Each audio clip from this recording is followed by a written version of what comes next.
YouTube, what the crap's going on? HeirofCarthage here, back in Total War Attila. Once again, I'm post-commentating this, and will be on the videos tomorrow, and then I should be back to normal. I've been looking at all your voting that you've been doing on episode 13, where I offered the faction vote. If you haven't voted, look in the comments. I'll try and I may not leave it right when the video is posted, but I'll try and get it up there quickly. I'll leave a comment with a link to episode 13 where you can vote on my next faction. Some people made some good points, and as things are kind of starting off here, I'll cover a few of those points and just kind of let you know what's going on and answer some of the comments I saw there. So one person brought up a good point. They said, hey, Air, you've got the Ostrogoths and the Visigoths in the same comment, so obviously that one's going to get the most votes because it's two factions. This is true, and then they suggested to divide it by 2. Well, I could divide it by 2. I don't really know what people are looking for there. Let me see how the voting turns out, but I will take into consideration the fact that those two are on the same one. And again, I'm trying to take into consideration the fact as well that you all might like to see one horde campaign, maybe along with another campaign that isn't a horde. But let me put that question in the comments on this one. So I'm going to put a comment in here that says, do you care if both new campaigns are horde, or if you'd rather me have one horde and one settled faction? And just thumbs up on that if you, well, I'll have to put 2 of them. So there'll be one that says if you don't care if they're both hordes, and then another if you want one of them to be a settled faction. Thumbs up the one that you want the most.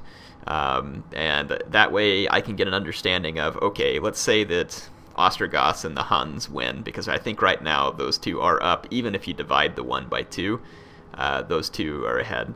So if that's the case, then just, you know, like I said, I'll put that up for a vote.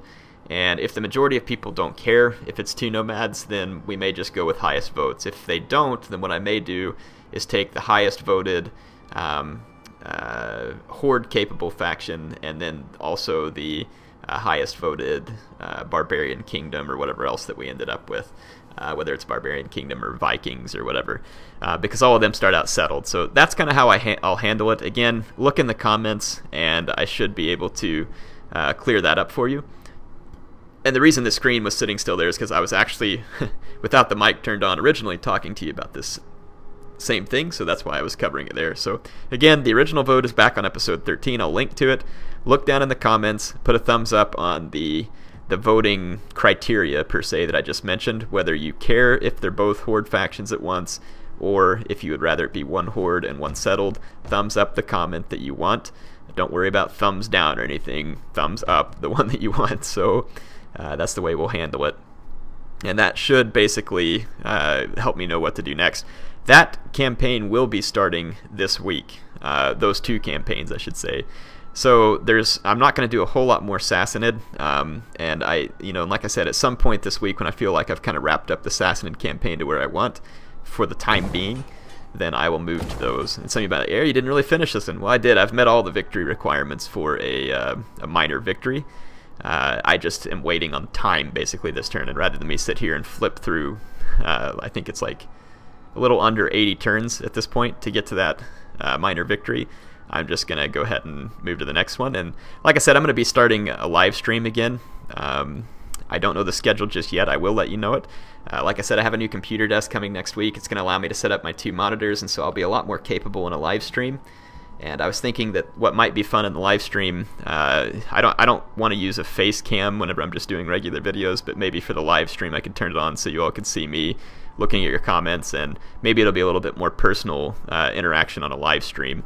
But I'm not going to do something like that on a typical basis. In fact, I don't even think I own a webcam. So yeah, there's one built into my laptop, but that's about it. Anyway, I'm looking at different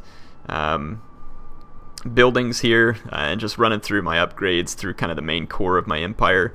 My food situation is stable again, and I'm just trying to continue to build up my wealth, which is already high, but looking to push it even higher. That's going to be the fun thing about the Sassanids, is that if you treat it properly, and remember, I'm not a perfect player by any means, and I'm sitting here face rolling the enemy factions with nearly 30,000 a turn, and I'm sure that someone who knows what they're doing can push that even higher. with 270 talents almost, or 270,000 talents in my treasury. So that's one of the things I really like about the Sassanids. They don't have the strongest military units. It is an easy start, but there's something very satisfying about playing a campaign where you get your income up that high. Now, you probably could with the Romans as well, and it's not to say that you couldn't with the Barbarian or Horde faction, but it would take some time because they struggle with the same economy. Plus, the nice thing about the Sassanids is you start with all these puppet states, so it kind of helps build up your income a little quicker because they have to pay you a pretty large tribute. So yeah, I'm just looking through Tarsus here, getting some upgrades taken care of. I was going to kind of create like an infantry quarters in Tarsus, and then maybe a cavalry corral elsewhere in Asia Minor, so that I have some military focus. That is the one thing I kind of regret, and why I'd kind of like to play a little more of this in live streams later on, is because I do want to break out those higher tier Sassanid units. Let's get some Nath throwers, let's get some Griff Panvar, Gaian Aspar, and some elite Dialamite warriors, some Royal Persian bows, stuff like that, and let's go out and really lay it into the enemy just for fun. So that was something I had in mind. It might be kind of fun to send an expedition to Italy or something like that. So yeah, that's what I would be using the live streams. The live streams would be all about, like, let's just get together and have some fun. You know, maybe one time when I do it, we're kicking back to a campaign that I previously did. Maybe another time you all want to hop on and play some battles with me, and then I can make a recap episode. I mean, I'll try and use it as a time to where we have some fun interaction. And say, for instance, if I was doing a campaign, what I would do is kind of say, all right, you know, hey, do you want me to rename this army? And I'll look in the comments for a name. Or should I go attack these people? Take a look at the comments. Kind of like let it be an interactive campaign experience for y'all, where I try and do what you say, whether it works out for the good or the worse. Obviously, unless it's something completely hysterically insane, but obviously, you know me, I'm kind of open to some of that crazy stuff sometimes. And then I thought if we do some battles together, it might be kind of fun if I have to take crazy suggestions from the audience sometimes on which army I have to use or something like that. So again, the live streams would just be meant to be very entertaining, hopefully, because I'm not going to be able to do them real often. But I really want to have a way to connect back with you, the viewer, and give you a chance to be interactive with the channel. Timing is obviously tricky on live streams, and I'm doing all this talking because there's not a whole lot going on right now.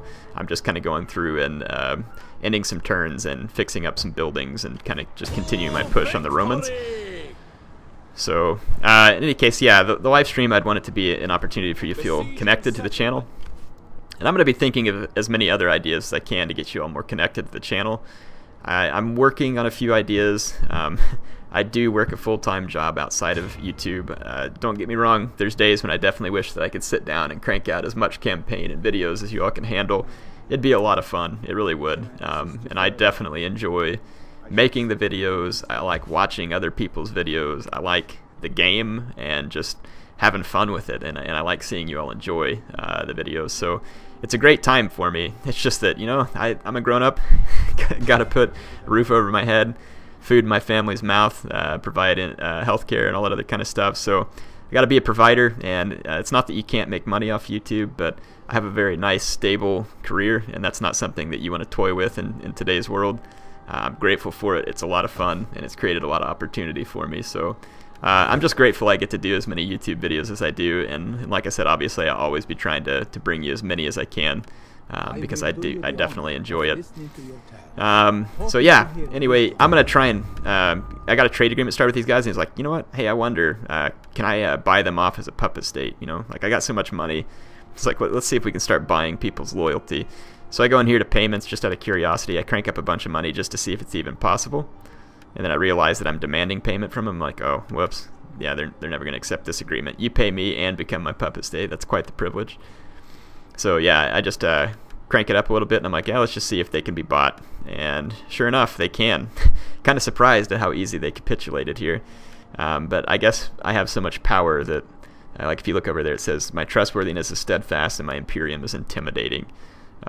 So they may be looking to use me as a shield against potential enemies.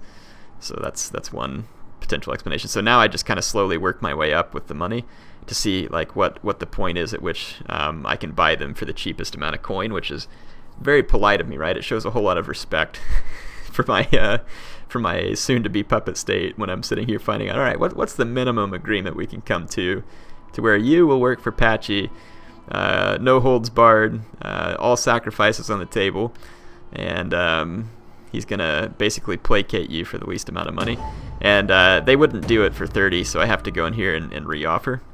So I think I end up just go ahead and giving them what they want, because it's not like it's going to take me long to earn this money back. So I go ahead and offer them a big old payment.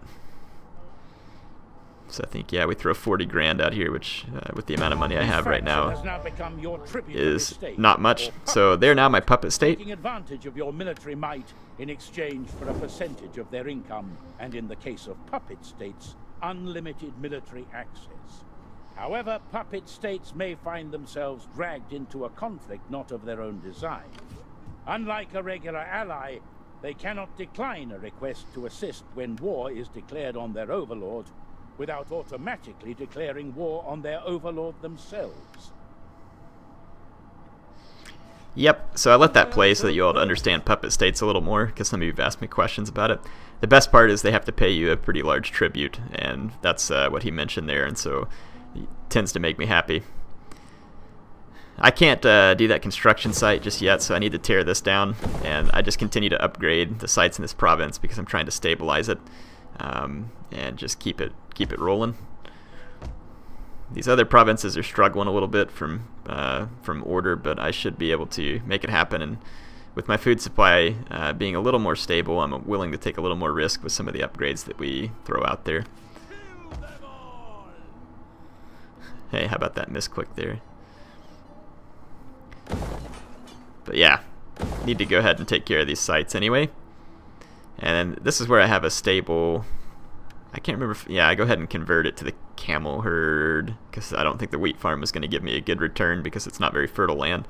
So I go ahead and convert it to the camel herd because I'll get more food and still get a decent economic boost off of it. Camel herd's definitely a useful structure for non-fertile land. You can still get the most food out of it and a decent return on agricultural income. So, but yeah, I'm upgrading all these wheat farms to go after. Well, actually, I may be hesitant here because of the public order. So yeah, I'm gonna go after some of these public order focused things, and then probably hit the wheat farm as well. I think I just decided to go straight up, go to town on this province. Yeah, when I look around though, I'm probably just trying to figure out what it is that'll help you know, stabilize this province and help me make the most money off of it in the end. I'll be doing a lot of that at this point in the campaign. Just like, and you can see my income there is already up to 30,923 per turn, so it's gone up a lot even in just one turn, and it's going to continue to be that way. We can now expand Cath a little bit. We're slowly rebuilding it, so I'm going to start with this commons or plaza, whatever they call it, so that I can get a courthouse going. And eventually, when I get the public order stable, I'll remove that army from Cath and take it back west towards the front. There's a really nice stables on the way through in one of my provinces where I can upgrade all my cavalry to full speed upgrades, I think, which is be pretty sweet, especially if I picked up some mercenary Svaran cavalry with the crossbows and got them nice speed upgrades. I think you can get them up to like 85 speed, which is not bad.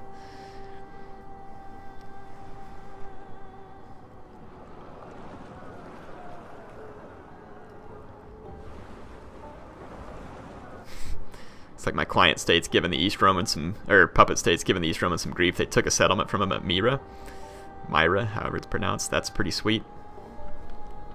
I would definitely like to eventually siege Constantinople, but I'm gonna have to get some equipment ready, and then I'm gonna have to plan to siege it for a long time to try and wear down its defenses, because I'm sure that even without many garrisons, it can be quite difficult to just take straight away in the first turn. Got some rebellion. Jotman is kind of being a jerk here. He's doing some defamation against Asdegard, who's in my party, and then of course it shows Bahram the king over on the right. So I either have to lose influence with Bahram or lose some control here, which is pretty angering. So this Jotman character just made my hit list, and he's about to suffer the same fate as the, and I'm going to just call him Yaz for simple, the old Yaz that wasn't one of my family members, the guy that I sent to his death out at Cath. Yeah, so Jotman basically just made sure that he's about to get the same voluntary suicide assignment. So basically I'm going to go in and boot his crap out. I was a little bit confused about who was who because there's been so many guys with the same names. But that is definitely the Jotman right there who was causing trouble, and this is the guy who he was screwing with. So basically, I'm definitely going to put Jotman on the hit list. Bahram does not appreciate that kind of crap. And I think the mistake I made here was I put too many other grandees over there in as governors, and I should have mixed them along with some of my own candidates so that it kind of balances out the influence being gained as a governor, and then just had the rest of my family members be generals, and then maybe put the other grandees in as generals in places where they wouldn't be getting much action, and that will help keep the dominion in your control a little bit better, which then helps you also control the power balance because you will be controlling the amount of influence. So it's kind of it goes hand in hand. Anyway, though, we are definitely going to get our revenge on Jotman soon enough. Here's where I was just kind of tracking down and seeing where some of my different characters were at, because I was a little bit confused for a moment. Yeah, Heir's confused. He's looking sure to make sure he's going after the right people, basically. Because I'm about to do some rash action, and I want to make sure that I'm not doing it against someone that I shouldn't be doing it against.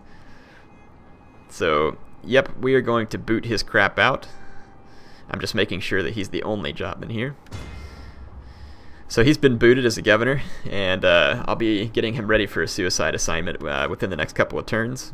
He has to transit back to his home, so you can't assign them as a general for a couple of turns. You can see that there's a small Roman army in Asia, and I decided that, you know what, I'm just going to leave it alone. If it takes my city, then maybe I try and hinder it here. I really like how agents work better in Attila. It's much nicer. They seem to be more focused. You have to unlock their different abilities, and they can't necessarily affect every agent. It's nice. I like the way it plays out. You just don't see the same. You can definitely still get some annoying enemy agents, but you don't get the same kind of agent apocalypse. It reminds me a little more of like Shogun 2 as opposed to Rome 2 when it comes to the agents. The agents in Shogun 2 are pretty cool. So yeah, at this point I can auto-resolve the siege of Ephesus and easily take it from the East Romans. And then I was thinking, you know what, I'll just turn around and whack those rebels in the next turn. Even if they go ahead and take my settlement, it shouldn't be a big deal.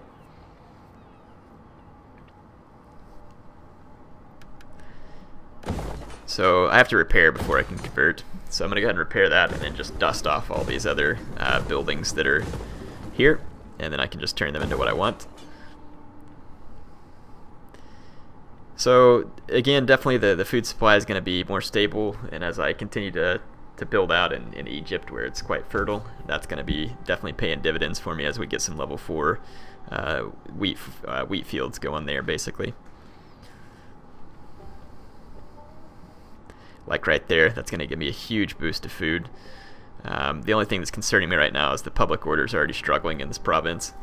So I go ahead and decide, obviously, to build another wheat field here, and then I'm going to put a well. Either that or a commons. I can't remember what I ended up putting. Yeah, I think I ended up putting the well. Give some sanitation, which this province needs.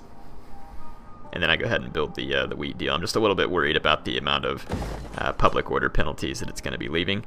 So for now, I'm just going to leave those there. As the place expands, I can add like a commons or something, and then turn it into a building that gives me more public order boost. So this is the army where I'm thinking about putting Jotman and getting him killed. So I was thinking about moving forward, but then I was like, you know what? We don't really need to. I can't remember. Yeah, Jotman's a statesman now, but I'm trying to see whether or not he can be recruited as a general before I kick this guy.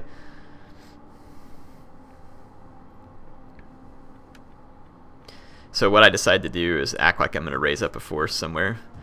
I don't know why I didn't just click on the city down there, but I didn't. So hit raise forces, and you can see that Jotman's not available yet because he's transiting back home. So I'm going to have to wait a couple of turns before I get to enact some revenge on Jotman.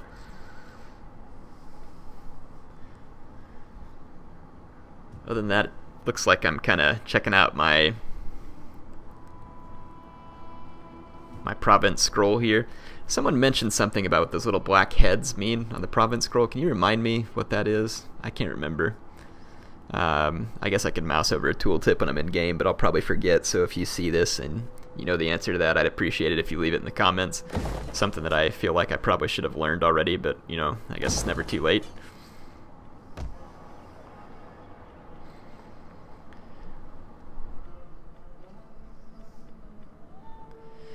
And you can see me just continuing to upgrade my food supplies so that I can drive upgrades in all my buildings and just continue to drive my income way up. Obviously, that's my biggest goal.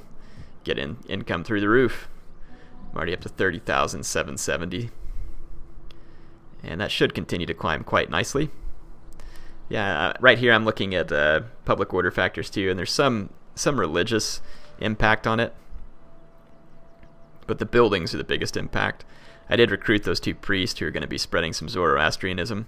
And again, someone gave me a comment in another video too about spreading the other religion, starts with an M, and I'm probably going to mispronounce it horribly because I don't have it sitting in front of me. It's like mash, whatever. It starts with an M. Don't remember what it is. I apologize. I'd have to see it because I'm sure I mispronounce it even when I see it, and if I'm not looking at it, then I probably can't even mispronounce it. They said that it spreads a little easier, and it's probably a little too late in the campaign for me to do that like they mentioned, but it's a pretty good call out. I don't always learn these things about the campaign, but it seems like you get a little bit of public order penalties from certain religions depending on what faction you are and whether or not you have a faction trait for it. The Sassanids seem to actually be pretty tolerant to other religions because I've expanded pretty rapidly without paying much attention to it, and I've been able to stabilize most of the regions where I'm at, so it's been fairly tolerable, it seems like, from the Sassanids. So I've already got a camel farm. Putting in the wheat farm is not going to make any difference because this place is really infertile. So I can't remember. I either go with the horse breeder or the sheep flock, whichever one here. They both provide similar effects from a food and wealth standpoint, but the horse one I think gives you upgrades to the speed of your cavalry, which can be very handy, especially if you're playing as the Sassanids. Getting high speed on like Griff Panvar and Gaianazpar Cataphracts could be pretty dangerous because those guys are pretty punishing, and with extra speed they're just going to be that much more punishing. So yeah, again, just flying through a few of these provinces to make sure I got things under control, which it is. So no real concerns for me at the moment. Just going to end a turn. I can assign a provincial governor, but I'm not going to until I get a chance to put my own candidate back in the position that Jotman was in. So I end up just leaving it unfilled for a little while. It shouldn't be a big deal. I can't remember what it is I'm doing here. I'm talking about how I need to grow that place a little or something.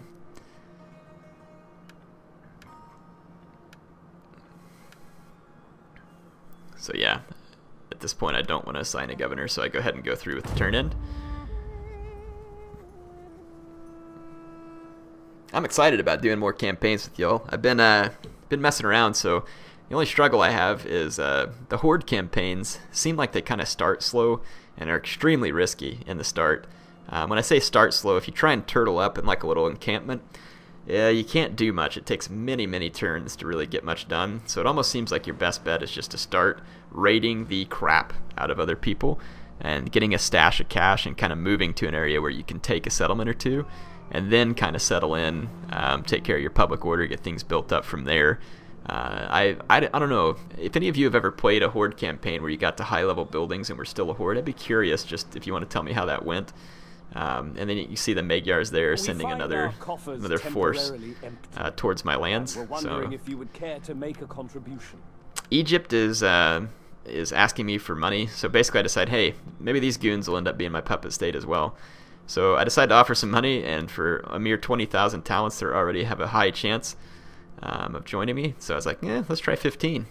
And it's still high, and I was like, that works. So just bought off 2 client states, or puppet states in this episode. I got Egypt and Aksum that both joined me. So I now technically meet all of the standards for a minor victory. I think I was short 2 puppet states, but now I'm not. So Ephesus is going to be able to be rebuilt at this point. I already have a military port back at Tarsus, so I go ahead and put a fishing jetty in, and then just put my standard sanitation, public order, all those kind of building boost through here.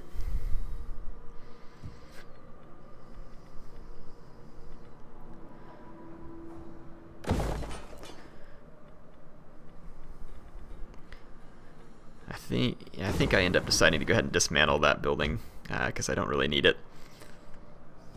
It was some kind of industry building that I don't really need because, as you can see, my income's about 33,000 talents a turn, so wasn't too particularly concerned about it at the moment. Getting decent growth and public order turning around in this province, which is good. But back over here in Egypt now, I guess, where I've got the well built, and I'm sure I'll go ahead and upgrade it, and then I'm going to upgrade this wheat field here too. Continue to crank out food. The wells that go into these smaller settlements are a pretty nice deal, in my opinion. At least, I mean, for the Sassanids, not every faction has something similar.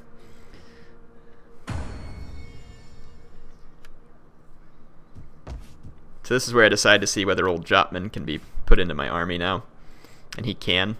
So now I can go into this army and basically scoot on over to and kick the current general, which is one of my own guys. And we'll force Jotman into service, and now I've got him right where I want him, which is basically getting ready for a suicide mission. And so I go ahead and attack these guys here, and I figure at this point, if Jotman dies with his army, who cares? If Jotman dies and we win, great. So it's pretty much a win-win scenario for me. Although poor old Jotman is going to be in for the ride of his life here. Ride of his life. The last ride of his life would be more like it. The enemy does outclass me here, there's no doubt about it, especially since I walked through all that desert attrition to get down here. So that's definitely not going to help my armies from the get-go. Legionary defectors! You like those legionary defectors I have there. Good little Romans. They know whose side to join. So I got some camel warriors, which okay-ish. Desert raiders, which are a decent raiding cav. I'll be keeping them around. And then of course I got 3 Savaran cataphracts, which are going to be the main punching force of my army. So, and I got that Savaran cavalry that's got the crossbows. Guys are freaking great in campaign because they have Parthian shot. Really a handy unit. Highly recommend using them with the Sassanids or any faction where you can afford them. The Sassanids, though, I think they're one of the factional mercenaries, so it's very, very nice. So I'm going to go ahead and push my edge with the crossbow cav and just kind of slowly march up everything else. But of course you're going to have to support the crossbow cav. It can get run down by enemy cav. Although it has Parthian shot in campaign, it's still slow. So it's just something you're going to have to be aware of and be ready to tolerate. Yeah, there's some enemy reinforcements coming in over here. I probably could have intercepted their cavalry if I would have been more aware of that, but I've already gotten my crossbow cav headed this way. But I am still considering whether or not I want to catch some of the enemy infantry and kill them as they come in so that the reinforced enemy army is not as strong. So singling them out, basically. Decided to leave my general with the main group as long as as well as a couple other cavalry. That way, if enemy cav pushes me while I'm busy over here being a nuisance. Actually, it looks like I'm going to pull Jotman. Oh no, I take Jotman with me because I need to get him killed. That's right. I mean, Jotman wants to do some glory charges. That's what he told me. I swear it. I heard him. Everybody heard it. Jotman said that he wants to show the other men how to fight firsthand in combat. Because his time as a governor, he didn't really feel like he was serving the empire to his fullest. So yeah, Jotman said that he wants to definitely be involved in several glorious, extremely dangerous charges. Like Zap Brannigan type suicide charges is the type of thing that he's looking for. So yeah, I'm going to bring my Armenian spears and a couple of cav over here and try and annihilate this smaller group of enemies. So like I said, I'd like to win this battle, despite the fact that I'm going to be helping Jotman get engaged in some very noble combat. So yeah, that's my goal. But it is going to be a tough fight because, like I said, I am pretty much outclassed here. But my Savaran cataphracts are going to be able to pack a pretty handy punch. There's a lot of enemy melee cav on the field, though, and that's going to be a big threat to me. So I need to use my Savaran cavalry properly to help whittle down that melee cav. It'd be great if we could kill the enemy general as well. Kind of hoping that he'll come out after me. And here I'm about to try and run some attacks on both flanks, which we all know how my micro is, so not the best decision. So I go ahead and decide, you know what, let's hold off with the crossbow cav, so that I can at least do one thing at a time right, rather than doing 2 things at a time but wrong.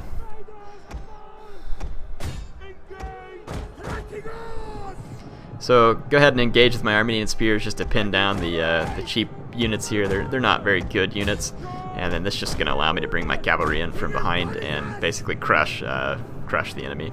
These guys, of course, are going to chase my cavalry, so I'm going to hit them while they're moving, and they'll get hit from the other side by my infantry. And while I was doing that, AI actually did the smart thing here and came out, and I was too late to retreat my crossbow cav, so they get caught. And unfortunately, very saddening to me, Jotman gets engaged in combat early on. Really upsets me, but I realized, like, man, I'm in a bad position here. The AI kind of like bum rushed me while I was busy on the other flank. It was actually a really good move, but here they made a critical mistake. They disengaged from my Savaran cataphracts, and they got hit from two sides, and I'm going to be able to wipe out that unit of Desert Cav.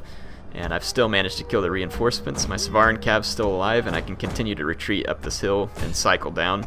And they keep pouring on more reinforcements against Jotman, but that's fine. You know, eventually I'd like to see him fight heroically, not die. I don't know who's accusing me of such things. I would never do that type of thing. So yeah, the AI just goes full bum rush on me, which is good. That's what they should have done. I was all split up. So good to see them reacting properly here, and they're going to give me a battle of it. So again, trying to keep my Savaran cataphracts as alive as possible. And look at me, I'm actually protecting Jotman there for a second. See? Who could complain about that? I don't know why I'm doing it, but it's because I love him, and I'm fair to all the faction, of course. So yeah, the enemy reinforcements are trashed, but the mainline engagement's going to go on. My Armenian spears are hardy compared to the enemy units, but there's a lot of enemy units here, and there's some enemy cavalry already operating on my flank. I am going to bring my Savaran cataphracts and other cavalry back as quick as I can, but they are a little ways off. So again, AI made a good move by attacking me while I was split up. It's going to be bad for me. And I am managing to kill most of their cavalry over on this flank. My Savaran cataphracts have done extremely well in this battle because they've been involved with a lot of enemy cavalry and still gotten a lot of kills. The enemy cavalry is light and medium, which means the Savaran cataphracts are still able to get a lot of kills.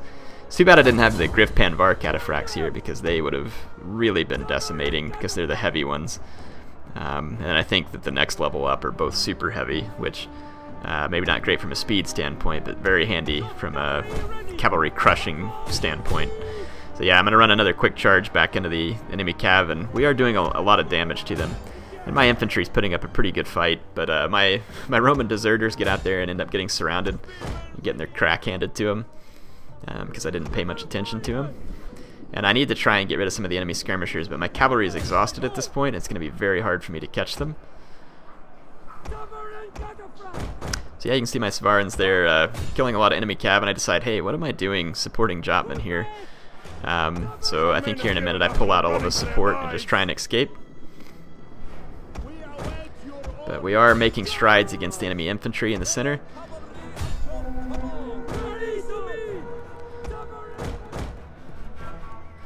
And it's at this point my Savaran cataphracts need to make some rear charges, but that enemy cav unit came back from routing, unfortunately, so I'm going to have to charge them. But I need to get some rear charges as soon as possible with my cataphracts and break the enemy infantry because I'm about to get overwhelmed if I don't. I do like the fact that the AI got after me. It makes the battles a lot more fun when they do stuff like that. Obviously sometimes they just totally fail, but they did pretty good this time. And right now I'm making a mistake. My Savaran cataphracts are out there fighting. I need to charge forward with my Armenian spears and fix those units. And to be honest, my cavalry should probably not be chasing their skirmishers. I have skirmishers of my own that can return fire, and I need to just be rear charging their infantry and really get rid of their infantry. I go ahead and train my skirmishers onto the enemy general, but it's going to probably cause some friendly fire. And I'm in a conundrum here because I'm getting charged by enemy cav, but the desert bowmen aren't dying fast enough. Don't know how these guys are really surviving. It's probably because my cav's so exhausted they couldn't put down a very good charge. And then this cavalry, I'm just going to leave Jotman there on his own. He's strong enough. He can handle himself. I know he's not going to die. Wait a minute. I think Jotman just routed. How could he? How could he? Jotman fleeing the battle.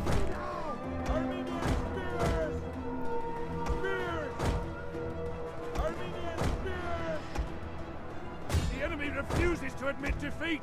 Their unit has rallied. So I am bringing in all my units. I think Jotman died, actually. And, yeah, I'm pretty sure he died. And my units are now wavering because of it. And, again, my Svaran Cataphracts didn't get to make their rear charges against the enemy. And they've gotten beat up elsewhere where I forgot about them in engagement. And now I do have to kind of chase enemy skirmishers, and there's enemy cav free, so I really should have used my Svaran Cataphracts to more quickly break the enemy infantry lines. Because now I'm going to lose the battle as well. But that's okay. It was a fun battle. I like the AI putting up a decent fight against me. I was outnumbered here anyway, and the AI had better army. So it's good to see them actually being capable of using it. Now, yes, I made a lot of mistakes. Player could have easily won this battle, but again, it's kind of fun to see the AI making a decent decision like they did there, and making the battle more difficult for me. Now, I was like, you know, I wonder if I can kill this chieftain. My Svaran Cataphracts are very tired, and the chieftain outnumbers me about 2 to 1. Almost 2 to 1 at least. So I'm like, you know what, I'm going to get lined up, just see how this goes. The Desert Chieftain really probably doesn't want to take a charge from Cataphracts, but he's going to do it. So he gets slammed, and he's going to take a lot of damage off the charge bonus from the Svaran Cataphracts, especially since he's already lost a lot of HP. And so you can see the numbers of that Desert Chieftain dropping very quickly. There are a few cases where Shock Cavalry will get some very nice kills on enemy cavalry, and that's what happens here. So the enemy general routs, though he does not die, I don't think. I think he manages to get away. And but yeah, this fight's pretty much over. But it worked out nice for me, effectively killing Jotman in the battle and making it look like an accident because the rest of the army died. So maybe not quite as suspicious as what I did to old Yaz back in Kath. So yeah, these are my only guys left. The AI has enough ammo left to have a pretty big impact on the battle, and I don't have any ammo left with my hurlers. So this is definitely over, but you know, kudos to my guys. They put up a pretty decent fight here despite my misuse of them. And we killed quite a few enemies. They paid a pretty big price, especially since this was just kind of like a distraction battle where it was solely meant for the honor of Mr. Jotman. Oh man, that's how air plays politics right there, folks. So we did manage to deal 1,500 casualties to the enemy army, which is pretty nice. And it does look like their general may have died. We'll see here at the loadout screen. No, their general lives. Jotman died. Rats! That's so irritating that their general lived and Jotman died. So irritating. Poor Jotman. It really is a sad deal for him. So yeah, now I'm just going to put one of these other grandees in here and let them be the general, because this army probably won't build up a whole lot of influence for him anyway. And then of course, someone's got to fill that hole that Mr. Jotman left as the governor, so that's where I'm going to be putting my own family member. So hope you all enjoyed this little treacherous episode of mine, and my politics continue to be quite treacherous. Obviously, we'll see how things go. Right now, the Sassanid steamroller is still on its tracks, though. About almost 35,000 talents a turn in income, so going very well. Hope you all enjoyed this. HeirofCarthage, signing off for now.